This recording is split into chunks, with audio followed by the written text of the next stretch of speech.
A senhora decidiu entrar em campanha nessa candidatura para denunciar os atos praticados pelo político que envergonham e revoltam a sociedade. Foi a sua declaração. Como é que a senhora pretende lutar de forma concreta no Senado? Veja bem, não é só para denunciar que eu me candidatei a um cargo eletivo. A minha ideia é de que, em primeiro lugar, eu quero dizer que com a Constituição de 88, eu tive o grande ideal de que nós pudéssemos organizar o país a partir do Poder Judiciário, na medida em que a Constituição de 88 estabeleceu um novo padrão de atuação do Poder Judiciário, onde a politização do Poder Judiciário poderia barrar muitas coisas que estão acontecendo no mundo político. Entretanto, depois de 24 anos da Constituição em vigor, quando eu entrei no Conselho Nacional de Justiça, eu descobri que isso não ia acontecer.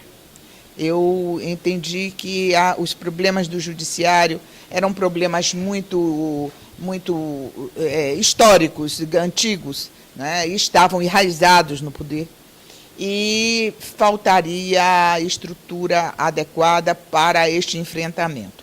Então, nós não tínhamos no judiciário cultura para uma mudança radical e também não tínhamos estrutura para uma mudança radical. E me debrucei sobre os aspectos políticos e eu cheguei à conclusão que esta virada, esta mudança neste país tem de acontecer a partir do poder legislativo.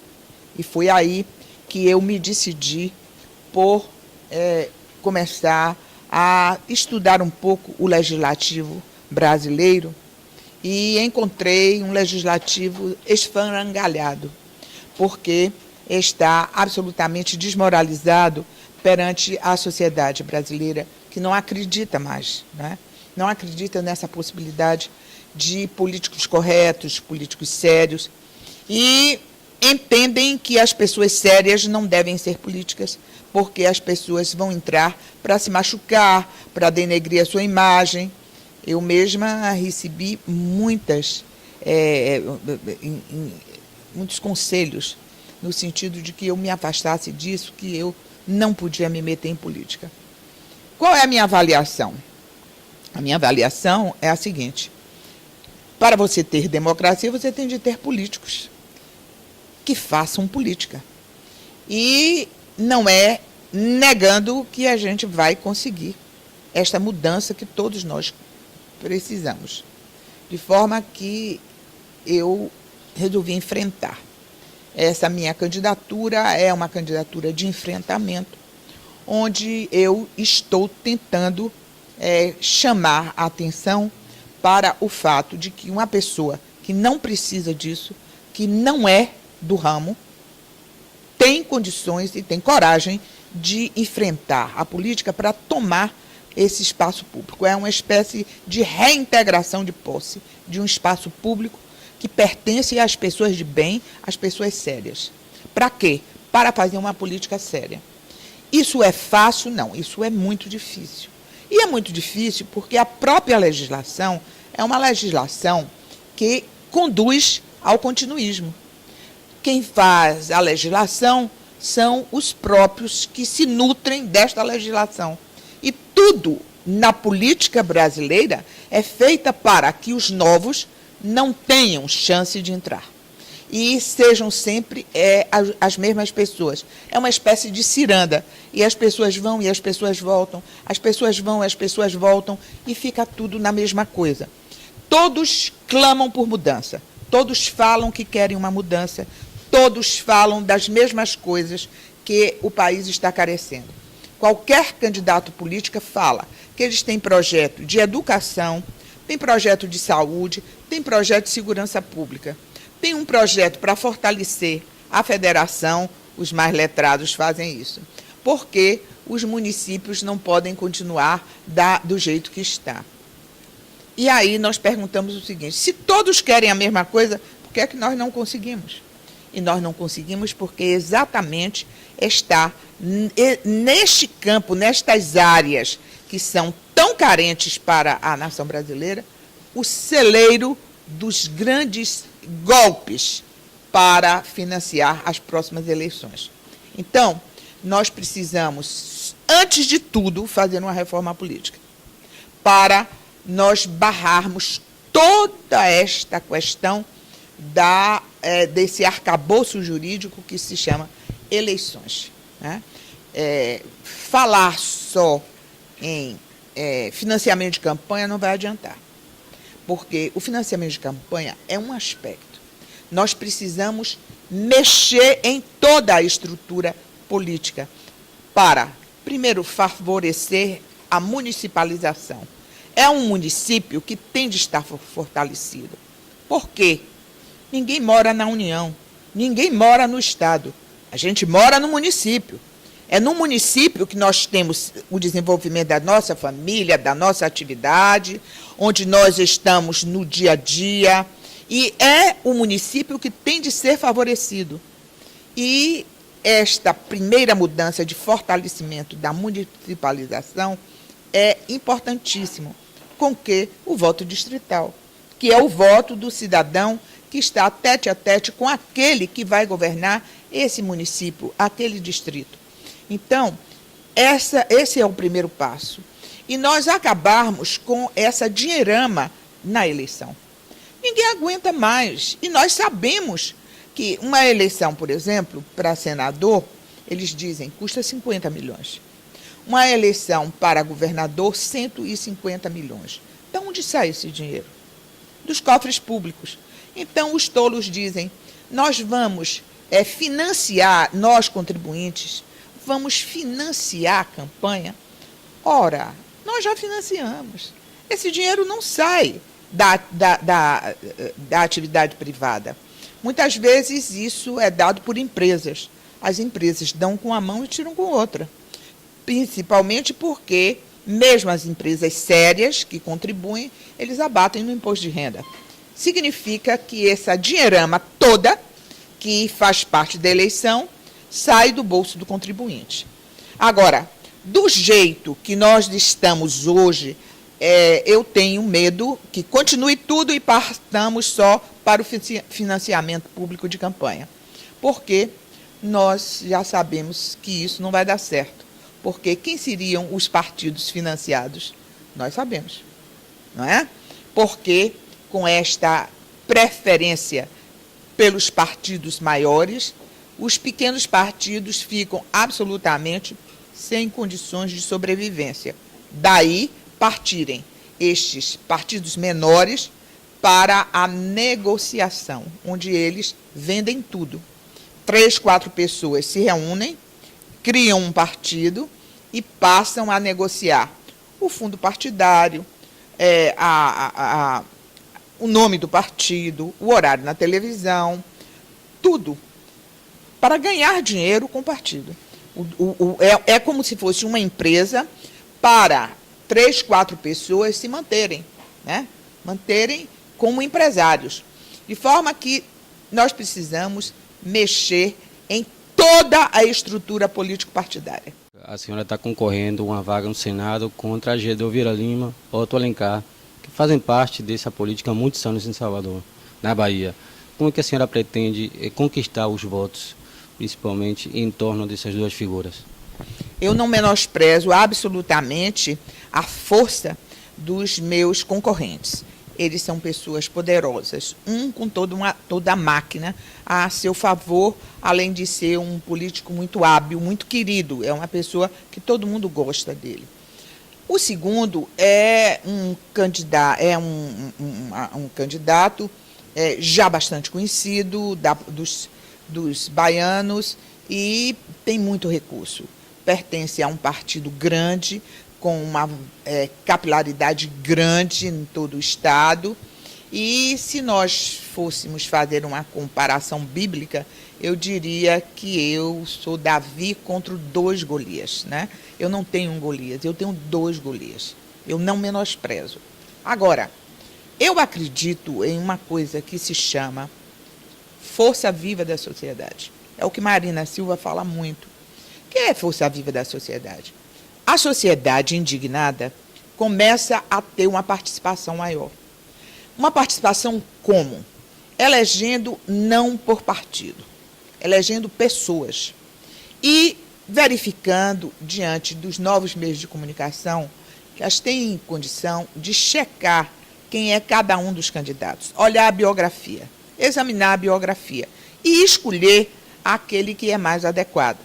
Então, dentro desta perspectiva, eu acho que há chances reais. Estamos sendo procurados pela sociedade, por pessoas que acreditam neste novo caminho e querem contribuir de alguma forma para a campanha. E nós dizemos sempre que os cabos eleitorais serão substituídos por estas pessoas que, acreditando, viram não cabos eleitorais, mas multiplicadores daquilo que eles querem propagar, eles querem fazer conhecer a nova política.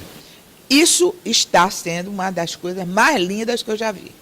Uma cidadania espontânea, onde as pessoas estão querendo mudar, né? E é desta forma que eu vou concorrer. Vai dar certo? Dizem todos os políticos mais velhos e que estão acostumados nas eleições da Bahia que isso não vai dar em nada. Lamentavelmente, é um nome muito bom, mas não vai prosperar, porque falta musculatura, falta cabo eleitoral, falta isso, falta aquilo. Isso é o que eles dizem. Entretanto, algumas pessoas mais modernas, ligadas mais à questão sociológica, e que vê o país na perspectiva de mudança, mas mudança real, não essa mudança de botequim, né? Então, essas pessoas dizem que chegou a nova política. E há uns 15 dias atrás, eu entendi que realmente isso já desperta a atenção de analistas estrangeiros. Tratava-se de um economista, que ele estuda o Brasil sob o ponto de vista político-econômico, e ele dizia o seguinte: no Brasil, os políticos não evoluíram. E a população evoluiu mais do que os políticos, e estes não perceberam esta mudança da sociedade. E apontava diversos episódios onde a sociedade brasileira deu demonstrações da exaustão do sistema político, né? Então, a reforma política, que não veio por bem, ela virá por mal, porque o povo brasileiro vai exigir esta mudança política. E talvez a exigência desta mudança política venha com as urnas. A dúvida é se o Estado baiano, se o Estado da Bahia, estará preparado para esta mudança, que é uma mudança radical, né? Porque os estados mais politizados, eu tenho certeza que nós vamos ter este desenho. A Bahia ainda é uma incógnita. Por quê? Porque a Bahia tem muito município pequeno, municípios que foram deixados ao léu da sorte, e quase todos estão no semiárido. Podem apostar onde é que os políticos mais tradicionais ficam para cima e para baixo de avião. É no semiárido. Porque no semiárido existe uma pobreza muito grande. Municípios com 5.000 pessoas, com 3.000 pessoas, onde tem aqueles votinhos contados. E é exatamente esse pessoal desinformado, carente, que só tem o braço do governo, é esse pessoal que faz a grande massa do eleitor. Então, na Bahia, ainda é meio complicado. Aqui na capital, nas ruas do interior, os bandidos estão determinando o horário de recolher de moradores e comércios. Vem se discutindo que é um assunto a nível federal que o governo não assumiu. O que a senhora pode fazer no Senado com esse projeto da senhora? Veja bem, na realidade é exatamente isso que está acontecendo. A segurança pública, ela está inteiramente nas mãos do Estado. A União não tem participação e o município não tem participação. Então, a União repassa as verbas e o Estado aplica. O Estado tem feito o dever de casa que se faz há mais de 100 anos. Qual é? Aumentar contingente policial, né, e aumentar armamentos. Principalmente militar, né? Está mais reprimindo do que investigando. Exatamente, exatamente. A polícia está velha, a polícia está antiga, a polícia está desestruturada e a polícia cada vez fica mais violenta porque só se ensina a polícia a ser violenta. Hoje nós sabemos, todos sabem a receita do bolo, que a polícia tem de ser polícia de inteligência. Ele tem de ter um órgão de inteligência muito bem formado, com muitos equipamentos, para a partir daí ela funcionar. Muito mais prevenção do que repressão.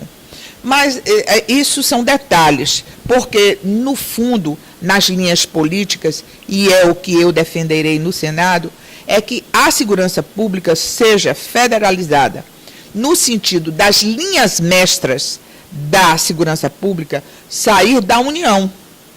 Não que vá assumir a segurança pública, mas os princípios básicos de como deve ser a segurança pública sair da União. Por quê? Porque o grande problema na segurança pública é a polícia militar. A polícia militar, ela está hoje nas mãos dos políticos em todos os estados, pelo grande contingente de votos que existe dentro da polícia militar. De forma que ninguém quer desgostar a polícia militar, né? Quer ter a tropa na mão.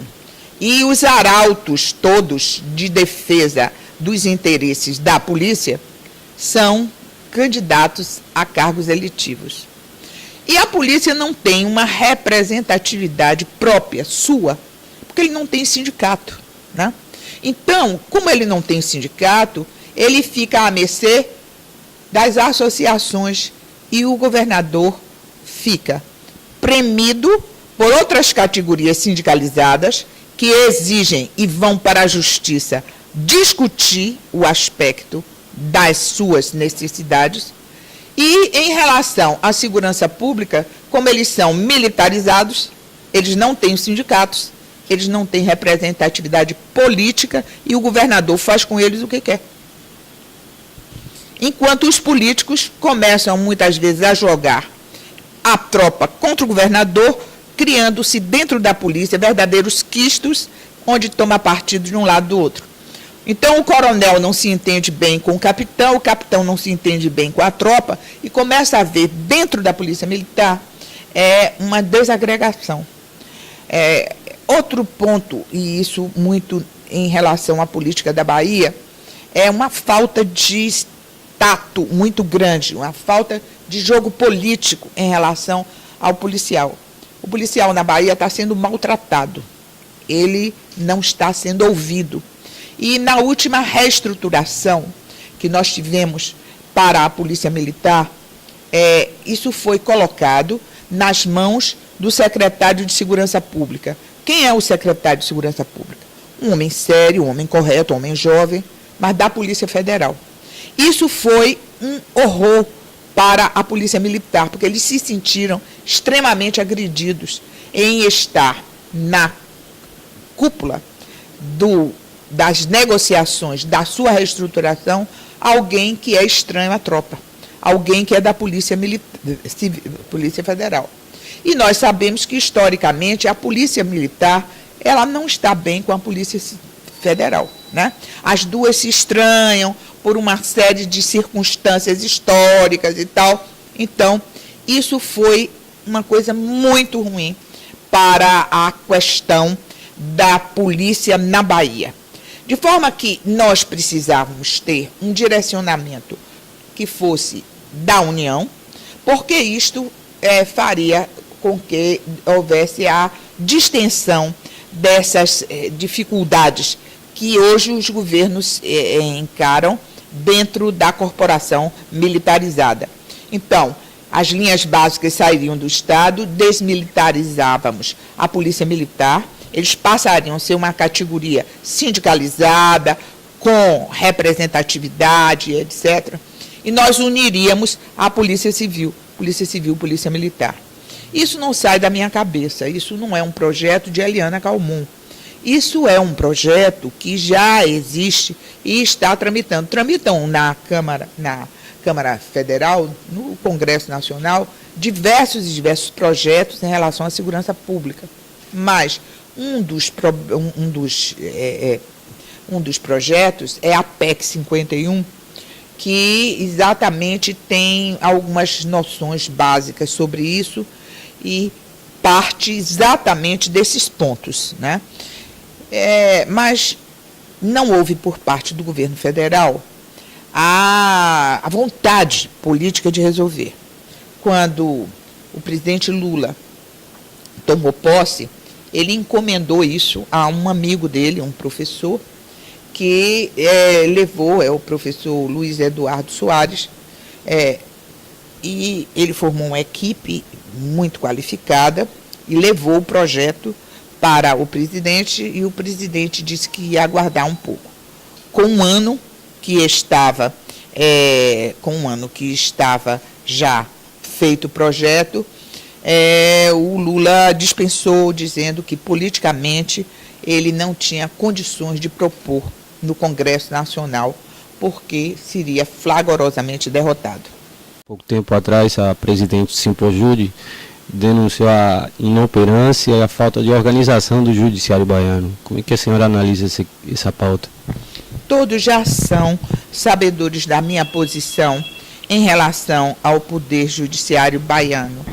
Os problemas do judiciário da Bahia são bem antigos, eles são históricos até, e fazem com que nós estejamos numa situação abismal. Acho que um presidente não pode resolver o problema da justiça baiana. Nós precisávamos de uma força-tarefa, onde os desembargadores estivessem efetivamente empenhados em resolver o problema. São problemas muito profundos. O que aconteceu e acontece em relação aos cartórios extrajudiciais na Bahia é um caso de polícia. O que fizeram com a sociedade brasileira, baiana, em relação a este serviço público, que é indispensável. Ninguém pode viver sem certidões de nascimento, sem certidão de casamento, sem registro de imóvel, sem protesto de títulos. E isso tudo está na mão de quem? Estava na mão da Justiça. Quando a Constituição de 88, que tem 26 anos, determinou que isso fosse passado para o particular, a Justiça baiana fez o quê? Dentro da alienação total, porque o sistema brasileiro todo deixou estes cartórios fora como atividade privada. Mas na Bahia esses cartórios foram todos privatizados. E aí o que é que acontece? Com a Constituição de 88, estabelecendo-se que eles deveriam ser privatizados, era para o Poder Judiciário imediatamente devolver esses cartórios para a iniciativa privada, através de uma lei que estruturasse e fizesse com que esses cartórios fossem assumidos pelo particular. Lamentavelmente, isso não aconteceu, porque o tribunal se locupletava dos ganhos deste cartório e passou a não investir um único centavo nos cartórios, criando-se o caos. Esse é um caos que está até agora vigorando, porque há uma lei de privatização, mas precisa de recursos, precisa de concurso público, etc. Agora, fora isso, vamos para os cartórios judiciais. Os cartórios judiciais estão todos também absolutamente sucateados, porque falta muito questão de servidor, falta estrutura.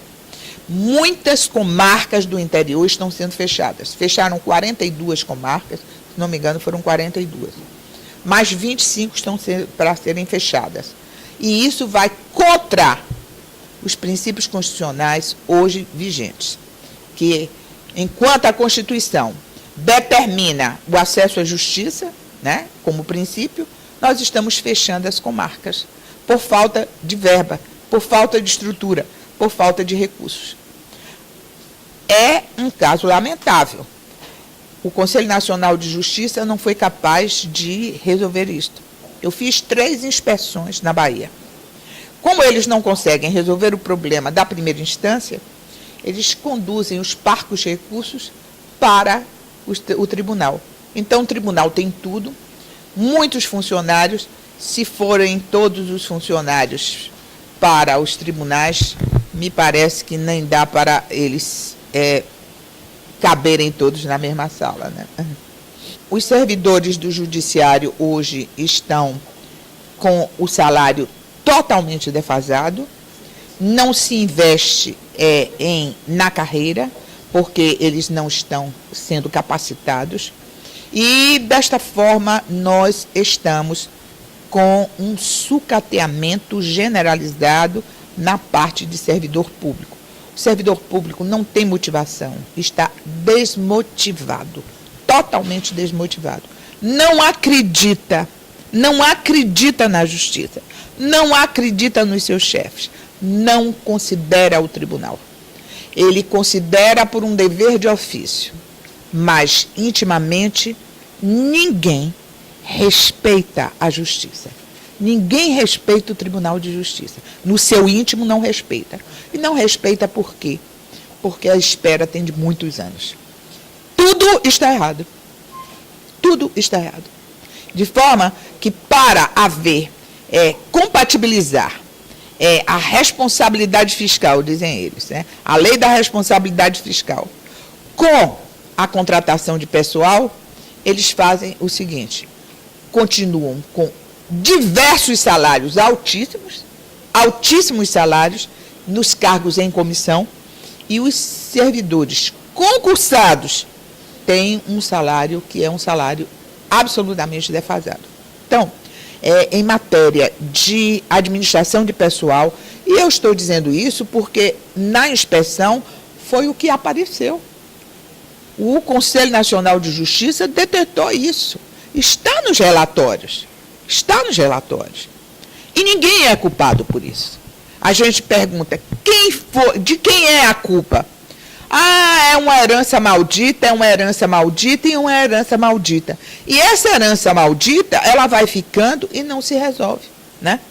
Os gastos demasiados dentro do tribunal, o que foi um pouco já foi arrumado agora nessa última gestão. Mas essa gestão não foi capaz de evoluir para dar uma solução. A gestão enxugou os custos, fez com que algumas coisas viessem para o seu lugar. Mas nós não estamos precisando, para resolver o problema do tribunal, apenas isso. Nós estamos precisando avançar para termos uma nova estrutura. E para isso precisa investimento do Estado. E o Estado não tem como investir. O presidente do tribunal não tem como exigir do governador verba para esse investimento. Por quê? Porque o governador, ele manda no tribunal, né? Se ele manda no tribunal, ele não precisa investir para continuar a ser o dono do tribunal. E se falar de servidores que deixaram de acreditar justamente nessa classe política, na justiça, tem uns outros servidores, tem os terceirizados que estão sem receber salário e benefícios, tem os médicos que estão sendo obrigados ao ponto eletrônico. Como é que a senhora pode lutar por esses servidores também no Senado? Olha, é lamentável que um governo como o PT, que sempre foi ligado a movimento de sindicato, movimento de empregados, tenha feito no serviço público um modelo que é um modelo perverso. O que é que está acontecendo hoje? Veja bem o que é que está acontecendo hoje. Na parte de educação, vamos sair um pouco da justiça, onde existe terceirização, mas não tão forte. Vamos para a área médica, que é uma área crucial para a sociedade brasileira. E aí nós vamos ver o seguinte: o que é que aconteceu com a medicina no Brasil? Médico deixou de ser carreira de Estado. Nós temos uma estrutura, por exemplo, no estado da Bahia, onde nós precisamos de 20 mil médicos. Sabe quantos médicos nós temos? Entre ativos e inativos, 5 mil. Porque todos os outros são o quê? Todos os outros são terceirizados ou cooperados. O que é cooperados? Um médico cria uma pessoa jurídica para prestar serviços e fica sem as garantias trabalhistas.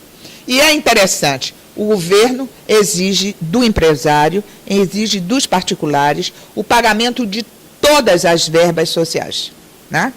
Todas as garantias de um trabalhador.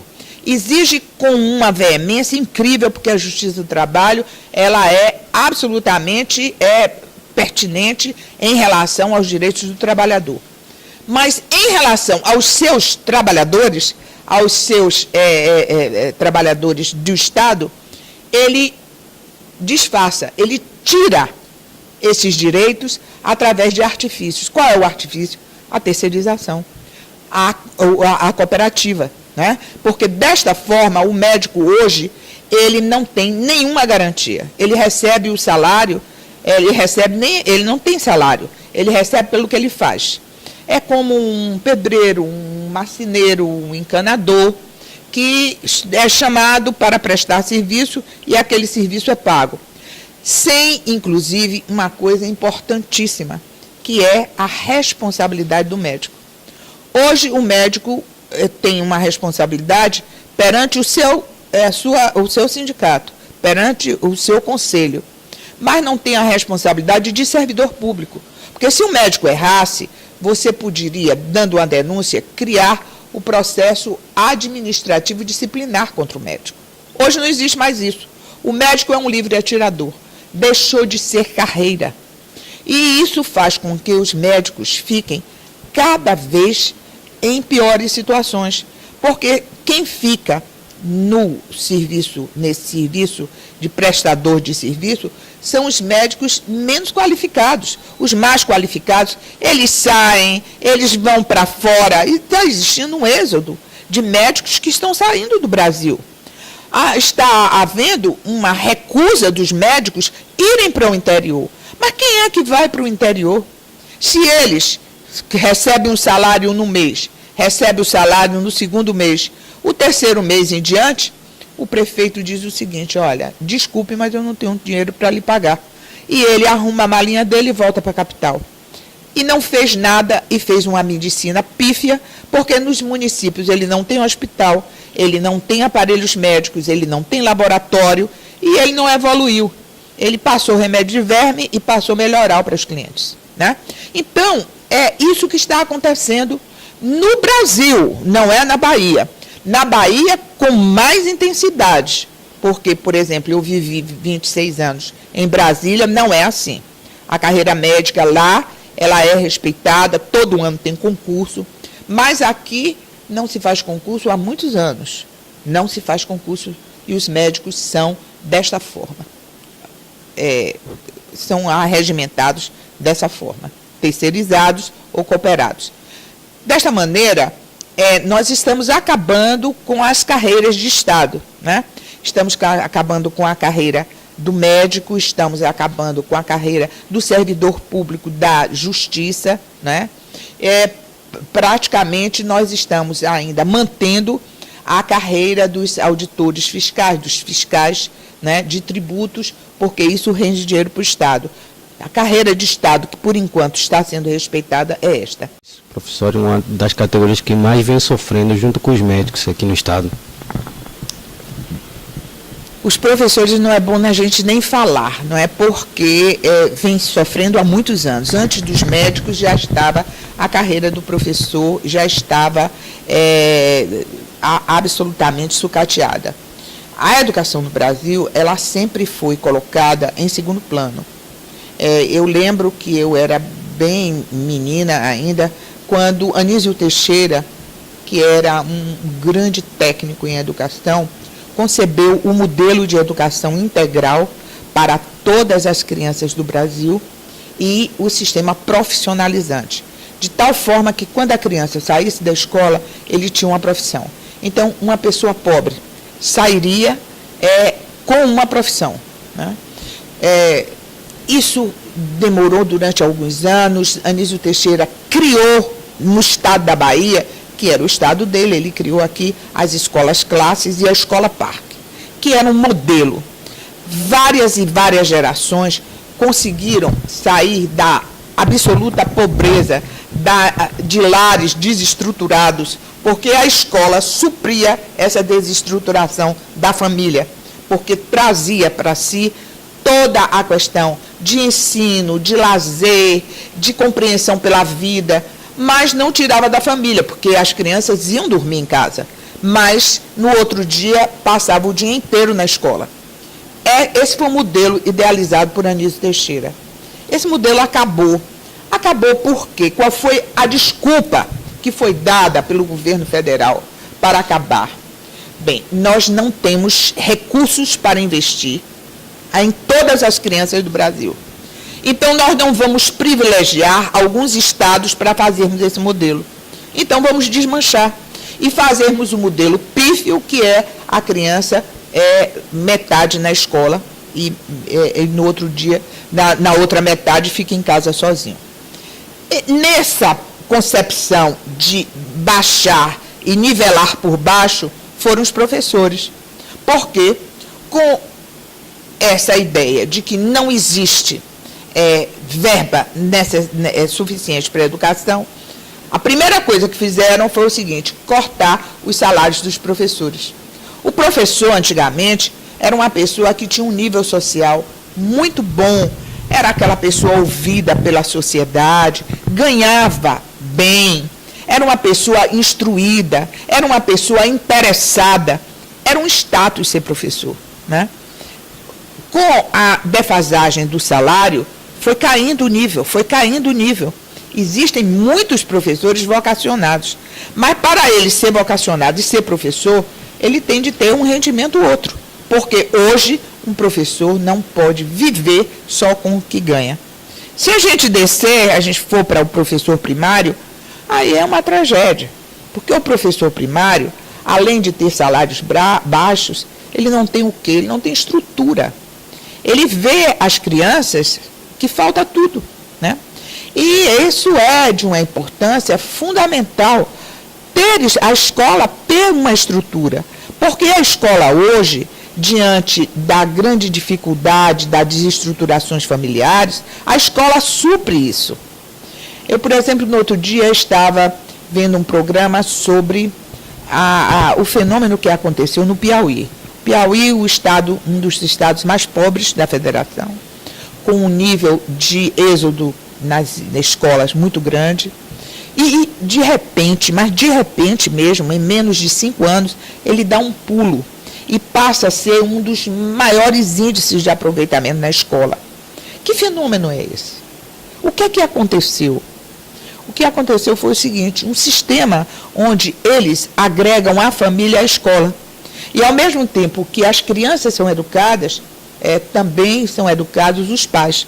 Por exemplo, quem manipula a merenda escolar na escola é a mãe dos alunos.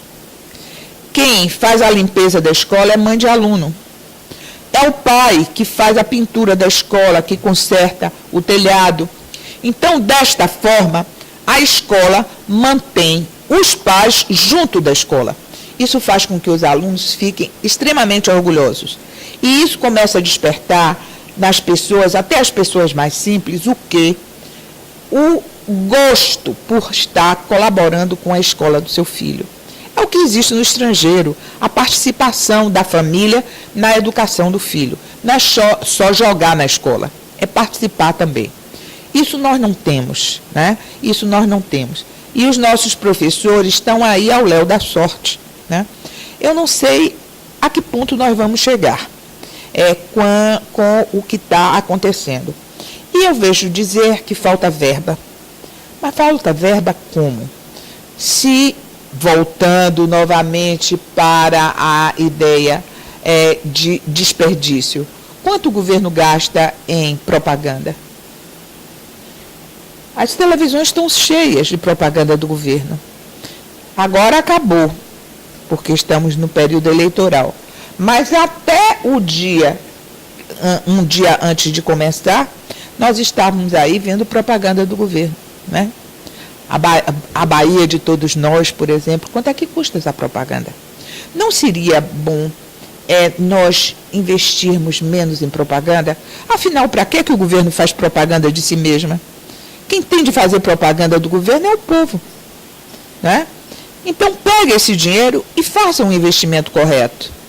Porque se diz, a verba da educação é carimbada, ela vem direto do governo federal. Sim, mas fica com os professores, fica com o município o quê? O salário dos professores, a manutenção das escolas, não é? A merenda escolar, porque é deficiente. No outro dia eu conversava com uma diretora da escola, uma diretora de escola, uma escola com 200 alunos. E ela me disse o seguinte, Entre Rios, ela me disse o seguinte, doutora, para a merenda escolar aqui, para 200 crianças, chegou 2 abacaxis e uma melancia. Essa é a realidade brasileira. Isso aí são depoimentos que não é de candidato, né? Com aquela voz alterada, que quer fazer a propaganda. Eu não quero fazer propaganda de ninguém, nem quero machucar ninguém. O que se tem é de dizer isso, é de anunciar isso. Falar a realidade, porque eu vejo na televisão a propaganda das escolas, uma coisa linda, as crianças felizes, sorrindo, com caderno na mão. E eu sei que não tem caderno, não tem lápis, não tem livro, não tem nada. E a professora faz o quê? Vai para o quadro negro e fica fazendo. Escolas que não têm sanitário. Escolas que não têm sanitário. Eu, no outro dia, fiz uma visita à Amargosa. E na entrada da cidade, eu vi uma vila de casas, né? Casas populares, dessa de Minha Casa Minha Vida, e no centro um grupo escolar, assim, muito bom, bem grande, bonito até. E eu perguntei ao motorista, eu estava indo para uma atividade da prefeitura, e eu estava com o motorista da prefeitura. Eu perguntei que boa escola é essa? E não está funcionando. Por quê? Foi construída, mas quando foram ver, não tinha rede elétrica e não tinha rede de esgoto. Só tem um prédio.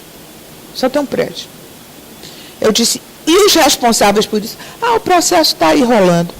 Mais tarde eu perguntei para a prefeita disse, pois é, e as contas foram aprovadas pelo Tribunal de Contas do município.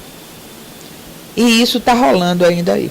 Então, são essas distorções que fazem com que nós sejamos esses países, ainda um país tão pobre e tão sofrido. A gente tem hoje no eleitorado brasileiro mais da metade de mulheres com direito a voto, no caso. Como é que a senhora vai conquistar esses votos? Olha, eu não me dirijo especificamente para as eleitoras mulheres, porque eu sou mulher, eu faço parte de 2 ONGs feministas, né? Sempre advoguei o interesse das mulheres e tenho pesquisa feita em relação à questão do empoderamento da mulher, porque essa é uma questão importantíssima. Você tem de ter mulheres no comando de todas as atividades, porque essas políticas públicas de mulheres, elas têm de ser conduzidas por mulheres, porque a mulher entende exatamente a questão feminina, né? Principalmente em um país pobre como é o Brasil e o estado da Bahia, onde mais de 46% dos lares são chefiados por mulheres. Isso é uma preocupação que está no mundo inteiro. Eu me surpreendi há mais ou menos um ano atrás, quando eu abri o jornal, abri o Estado de São Paulo, e vi um artigo escrito pelo presidente do Banco Mundial, onde o presidente do Banco Mundial dizia exatamente que, na questão de gênero, nós tínhamos de empoderar a mulher, para que a mulher possa, desta forma, conduzir as políticas públicas e priorizar as políticas públicas necessárias para a mulher. Uma das coisas mais importantes para a mulher, e que está ligada à educação, é a questão da creche. Então, ela deixa os filhos com o vizinho, ou ela deixa os filhos com outra pessoa para cuidar dos filhos, e o que ela ganha não é o suficiente para pagar essa pessoa. E isso causa um problema gravíssimo. Então, eu digo sempre o seguinte, a causa de violência da mulher, contra a mulher, é um pouco histórico, mas é também por falta de condições da mulher, condições econômicas da mulher. Por isso, eu digo sempre, mulher que tem dinheiro no bolso não apanha de homem. Algumas feministas contestam isso, dizem que não. Para as mulheres mais carentes, eu digo o seguinte, creche. É creche que tem que dar. Para as mulheres de classe média, é o que eu digo. Eu digo, cuidem das suas vidas. E, se for irreversível, cuide da vida de vocês. Mas eu quero dizer uma coisa mais interessante. Porque essas mulheres que deixaram as suas próprias vidas para cuidar dos filhos, eu pergunto a elas o seguinte, seu filho reconhece isso? Não, não reconhece. Eles acham que eu fui covarde. Eles acham que eu tive preguiça e não quis cuidar da vida.